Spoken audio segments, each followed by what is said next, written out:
Hello and welcome to Palace Confidential, your weekly look at all things royal, brought to you from Mail Plus. I'm Jo Elvin, and once again, we've got lots of royal news to discuss, funnily enough, so let's get straight to it and hear the latest from the Daily Mail's royal editor, Rebecca English. Rebecca, two engagements that caught the eye this week, the Duchess of Cornwall at the National Theatre and a joint event with the Princess Royal and the Duchess of Cambridge. Yeah, it's been a really busy week for royal engagements this week, and there were two, I think, that are particularly noteworthy. The first was the Duchess of Cornwall at the Royal National Theatre on Wednesday. She was undertaking her first engagement as its new royal patron. She obviously took over the role from the Duchess of Sussex, who was given the patronage on her marriage to Prince Harry by the Queen, who had a long-standing association with the theatre, and she thought Meghan would be the perfect fit for it, given her previous career as an actress, but obviously that was not to be. So the patronage was handed to Camilla earlier on this year, and as you would imagine, she entered into the role with particular enthusiasm and gusto, and she even got up on stage and smashed a few plates and joked about trying that at home. So I think it'll be quite a good fit, the theatre and the Duchess. And also there was an engagement on the same day involving the Duchess of Cambridge and the Princess Royal, Princess Anne. And I have to say, this engagement has got a lot of love, particularly on social media.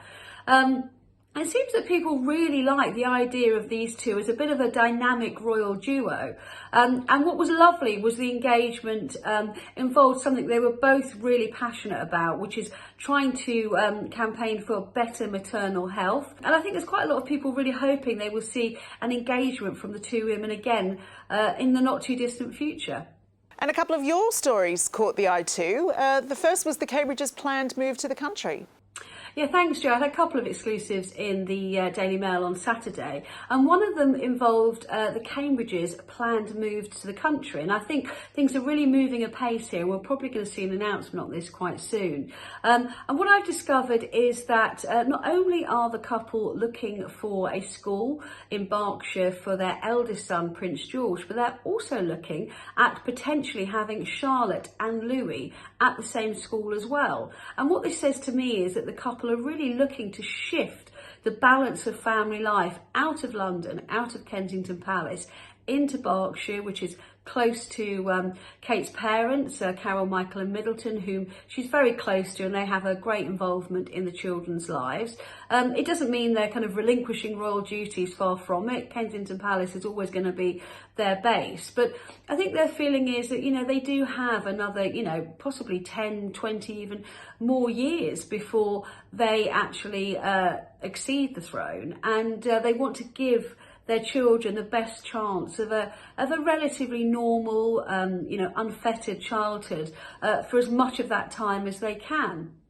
It's also worth noting that I've been told William and Kate have been looking at private homes in the country, as well as places on the Queen's Windsor estate, which has been covered extensively. I'm not saying they're necessarily going to take on a private home, because of course that does come with security issues and all sorts of other things, but it certainly has been suggested to me that they are casting their net far and wide to find the perfect family home in Berkshire to settle their family in. And it seems like the security worries that were said to be stopping the Sussexes coming to the UK have been resolved, have they?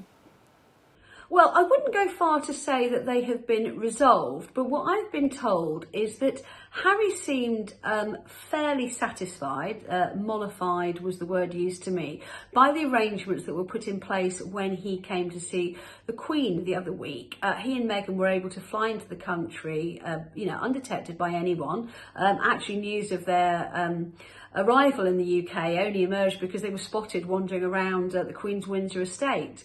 And that involved basically bringing over their private security, but also affording them a special escort group team when they were travelling outside of the royal estate. And he seemed to suggest, or this is what my sources say, is that he seemed to be fairly happy that this would offer him and his family adequate protection should he decide to bring the children over later on this year, possibly in time for the Platinum Jubilee as well. What this means for this High Court case he is pursuing against the Home Office, I don't quite know, but there has been a suggestion that he might even pull out of that now that he's got the security situation sorted. As I say, the I's are not dotted, the T's are not crossed, but I think as far as Harry is concerned, this is a positive step in the right direction. Also, another story that's caused a stir was from Omid Scobie. That man said to be close to the Sussexes. He wrote about Harry's controversial comments about the Queen and he named names. Yes, I mean, there's no surprises there. We've all written about them many times before. Harry's kind of legendary historic distrust for the men in grey suits, people like Sir Edward Young, the Queen's private secretary, who he feels is responsible for keeping him apart from his grandmother over the last couple of years. People like Angela Kelly, who's the Queen's closest aide, male or female, who he and Meghan spectacularly fell out with over arrangements for her choice of tiara for their wedding in 2018. And it's something I have to say I don't see ever necessarily being resolved, because Harry clearly has built up such a kind of wall of hatred and resentment against these people. I suspect it will always be a stumbling block when it comes to repairing his relationships with family members, because he has such a great distrust and dislike for the people around them. Thank you very much, Rebecca. We'll return to her in just a moment, but I want to bring in my panel. Joining me this week is Richard Kay, the editor-at-large of the Daily Mail, and Richard Eden, the paper's diary editor. Welcome to you both. If Harry does come back for the Jubilee, Richard Eden, any interactions with the Queen will just be so closely scrutinised now. I don't know about you, but I really get the impression that Harry and Meghan are loving all the speculation about whether they'll come for the Jubilee or not. You know, what should be just the wonderful celebrations of the Queen's, you know, amazing long reign, instead is becoming this saga of sort of will they, won't they come? Who cares? You know, just stay away, honestly. It really is just becoming a sort of attempt to overshadow the Jubilee. And I think it's, sure, if they do come, everyone will be watching the reactions. I get the impression they probably won't. They just want us to indulge in this speculation for as long as possible. Do you agree with that, Richard Kay? I think so. I mean, if they do come, a lot of it will be about placement and their presence on the Buckingham Palace balcony, so often the set piece for so many royal events in which you can always read a lot into it. It's a bit like the Kremlin, who's in, who's out. Right. I mean, I would be most surprised to see them on that balcony. On the other hand, it could be an olive branch attempt by the Queen, by the Prince of Wales, to try and get Harry and Meghan back on side. It's so sad, isn't it, in, you know, without being too brutally honest, the Queen's later years, that this is how it's kind of all coming to a climax for her. I think it's tragic for her. I mean, this is the last thing she wants, are these ongoing bitter rows with her own grandchildren and the family. You know, they had so much trouble in the 1990s, which they had hoped they'd put behind them. But this is somehow even worse, and it must be enormously difficult for her and quite despairing. Now, you've been writing this week, Richard Kay, about Tina Brown's new book called The Palace Papers Inside the House of Windsor.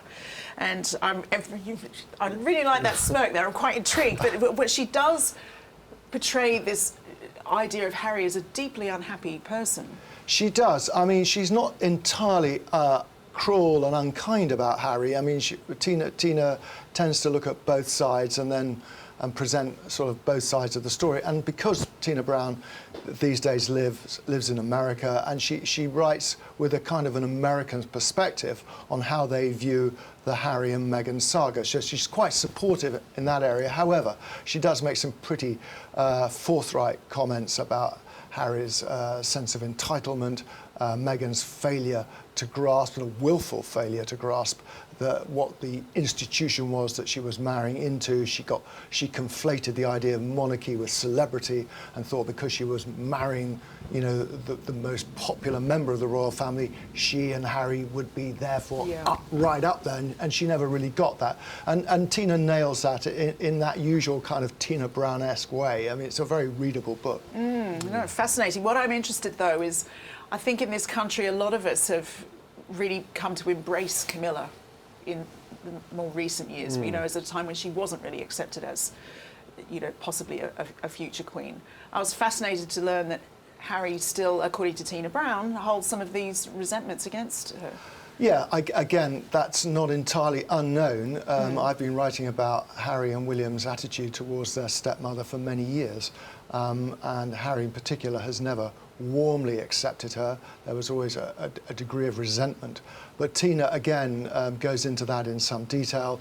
A lot of it, she suggests, stems from the fact that when she moved in with the Prince of Wales all those years ago, she took over his bedroom at Highgrove as her dressing room. And he, you know, one can imagine that rankling with a boy, maybe a young man, but for it to go on for 20 years seems absurd.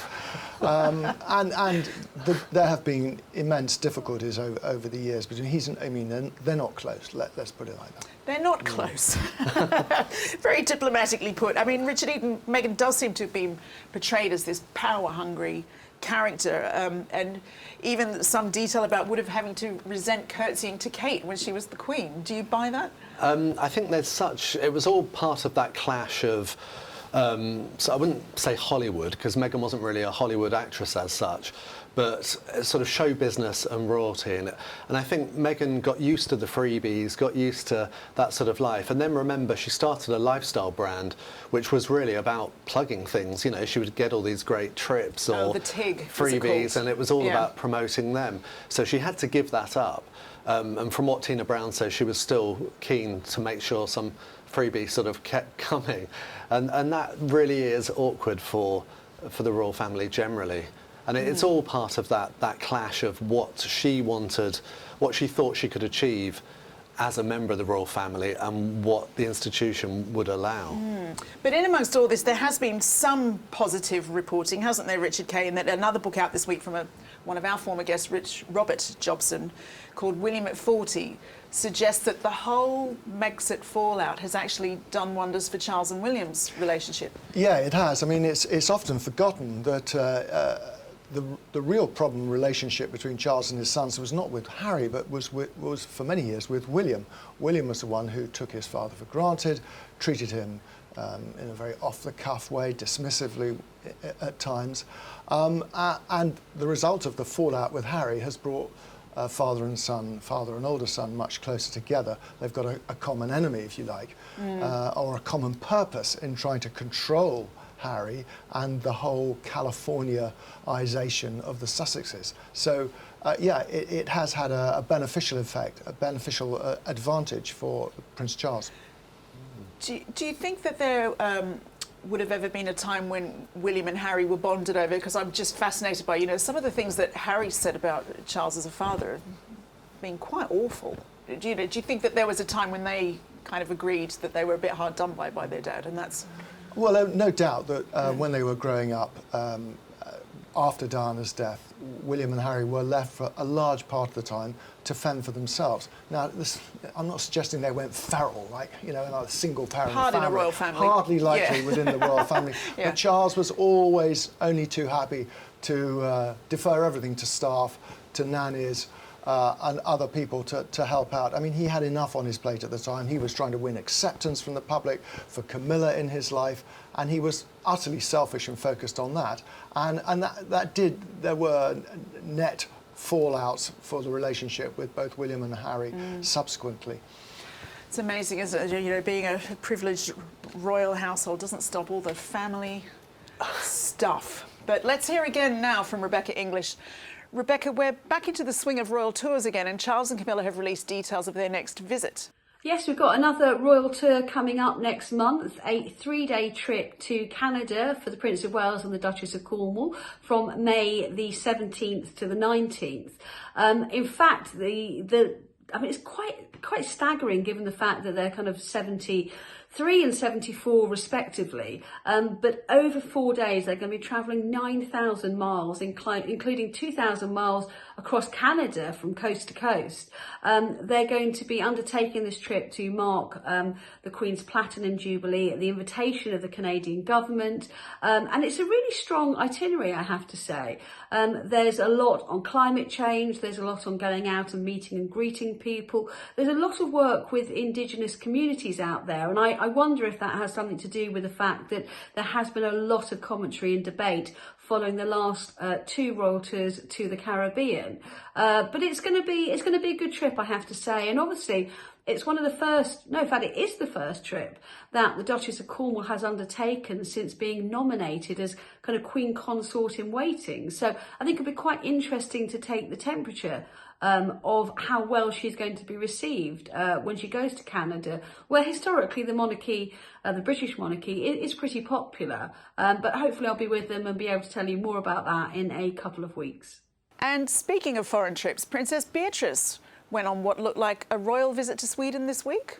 As you say, Princess Beatrice was out and about on an international trip this week. Very much a private trip, not there on behalf of the Queen, but it's a visit that made a certain amount of headlines. And she was there with members of the Swedish royal family, with dignitaries, with leading academics in the field of dyslexia. Now, dyslexia is something that the Princess Beatrice was diagnosed with as a young girl, and she has always been very passionate as an adult to campaign to ensure there's more research in the field and that young people get the help and the support that they need. Her sister Princess Eugenie has actually also been in the headlines. She has recorded the first episode of a podcast series that she's producing with one of her best friends on the issue of modern day slavery. Now, the timing of this podcast is not great in some ways because, of course, news of the fact that the first episode was coming out emerged just as her father, the Duke of York, was stripped of his freedom of the city of York by the local council. Many members there have been kind of outraged over a lot of what's gone on involving his court case with Virginia Giuffre and the fact that he settled with her out of court. They felt that it has brought disrepute onto their city. And while they can't take away the title of the Duke of York, only the Queen can do that. And I don't think there is any chance of her doing that, I have to say. But they have taken away the freedom of the city. So both the York girls in the news this week for very different reasons. Thank you, Rebecca. Let's hear from our panel again now. Richard Eden, coming to you. What do you think is behind this, what seems like a sudden PR push? It's been so notable because these events have happened the same week. Behind it seems to be, I do perceive, a drive for them to have a public role. And that is something which their parents, and particularly Prince Andrew, have always wanted. Well, you've always wanted that as well. Yeah, I think it's a good thing, but I should say when I sort of was championing them a lot before their father agreed to pay millions to someone who accused him of sexual assault. So that did rather change things. And it's awkward. You know, this week we've had the councillors of York voting to strip Prince Andrew of his freedom of the city honour. And you've got that at the same time as his daughters are forging ahead with a sort of public role. So it is awkward. Richard Kay, there was a story in Private Eye this week that claimed that the princesses had brokered Harry's visit to the UK and sort of like been, I suppose, the peacemakers. Do you think they could have a future royal role? I don't think they're going to have a formal royal role at all because Prince of Wales has made it absolutely clear what his plans are for the future, and it is, as we've discussed on many occasions on Palace Confidential, a slimmed down royal family. Expanding it to include the York daughters, as generous as they are with their time, to help the royal cause, I think is unlikely to happen. But they will, from time to time, do things which are going to be curious to the rest of us. It looks like that they might want to have a royal role, but they don't. They have full-time lives outside royal duty, and at the moment there are no plans for them to expand it. Let's make clear that the two causes they've been involved in this week are, really worthy, and if they can do something to promote, to fight against modern slavery, or in Beatrice's case, to highlight dyslexia and the way it affects so many people, they can have a very useful role, I think. Well, I mean, I haven't met as many of the royal family as you have, but I have actually spent time with Princess Beatrice, and she's really lovely and really chatty and really personable. I think it would be a great thing, but it's interesting. But let's move on. I want to talk now, Richard Eden, about this Charles and Camilla trip to Canada. Now, I'm still considerably younger than our future monarchs, and I'd be weeping at the thought of a 4-day work trip to Canada. I mean, can we really be expecting this from people at their age? Well, come on, this is the age of the older people. You know, we've got Prince Charles is, what, 5, 6 years younger than the leader of the free world, Joe Biden. Oh, well, yeah, how's that going?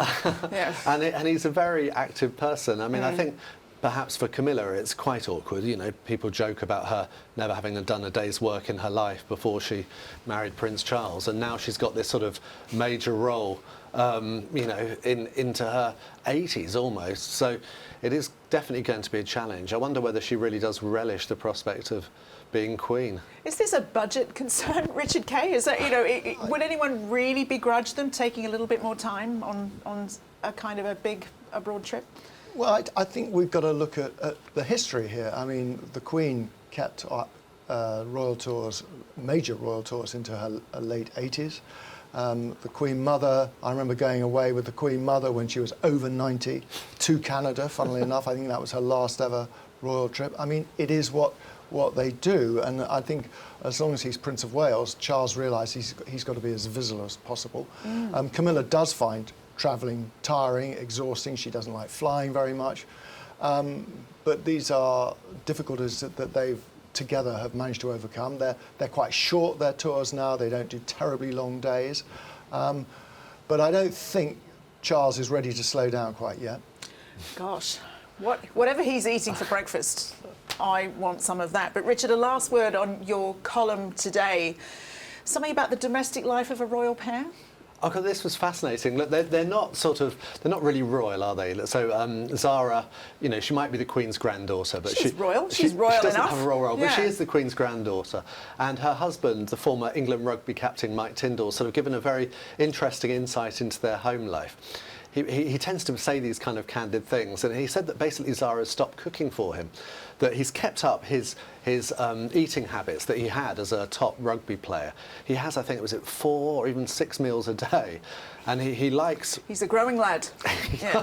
he likes red meat in the evening, but since having children, Zara's gone off red meat, so presumably she cooks for her and the kids, I don't know, chicken or fish, whatever, but no, he's having his red meat. And he doesn't want to cook himself, so he orders him food every day. So you get this delivery coming to, you know, the Gatcombe estate where they live in Gloucestershire. It must be a great number for their local takeaway. So yeah, it sounds like the restaurant Chez Tyndall. Anyway, but that is all we have time for today. My thanks to Rebecca English, Richard Kay, Richard Eden, and you, of course, our loyal viewers. We'll see you next week. Goodbye.